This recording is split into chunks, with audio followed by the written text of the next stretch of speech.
یاسین مزمل مدثر وہی طٰہٰ، کیا کیا نئے القاب سے مولا نے پکارا۔ مولا مفتی ظفر ولی خان صاحب رحمۃ اللہ علیہ، کون نہیں جانتا ان کو، بڑے مفتی گزرے ہیں، ابھی قریب زمانے میں کووڈ کے زمانے میں ان کا انتقال ہو گیا۔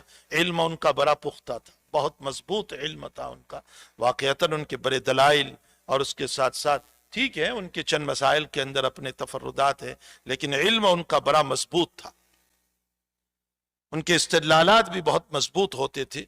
تو بہرحال مفتی صاحب نے اپنی وفات سے ایک ہفتہ پہلے خواب بیان کیا ہے، ٹھیک ایک ہفتہ پہلے، کہ میری موت ہو گئی، مجھے قبر میں رکھا گیا اور میری قبر کو بند کر دیا گیا، اور میرے پاس جو ہے منکر نکیر سوال کے لیے حاضر ہوئے تو بڑی بھیانک شکل میں تھے۔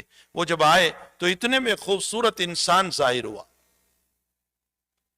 اور اس خوبصورت انسان نے ان دونوں سے کہا کہ ہٹو تم لوگ یہاں سے، کوئی سوال اس سے نہ کرو۔ تو کہا ہم اللہ کے مکلف ہیں، ہمیں تو سوال کرنا ہی ہے، اس لیے کہ اللہ نے ہم کو کہا ہے آپ اللہ سے کہیے۔ تو اس خوبصورت انسان نے اللہ سے رجوع کیا اور فرمایا کہ اللہ ان دونوں کو تو بلا لے واپس تاکہ کوئی سوال نہ کرے۔ خیر اللہ کا حکم ہوا، وہ دونوں چلے گئے۔ مفتی صاحب کہہ رہے ہیں میں منظر دیکھ رہا ہوں پورا قبر کے اندر۔ کہا میں نے اس خوبصورت انسان سے پوچھا آپ کون ہیں؟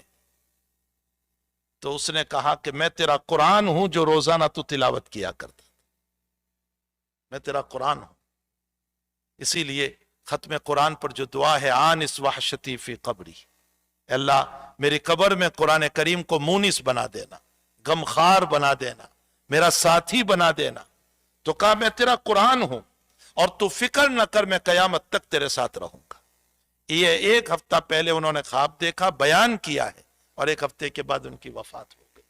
تو بہرحال پاکیزہ زندگی لے کر کے ہم جائیں گے تو انشاءاللہ تعالی قبر بھی جنت کا نمونہ بنے گی، اور گندی زندگی لے کر کے جائیں گے تو پھر قبر جہنم کا نمونہ بنے گی، پھر دنیا بھی جہنم، آخرت بھی جہنم۔ اللہ ہم سب کو اپنی زندگی کو بہتر سے بہتر بنانے کی توفیق عطا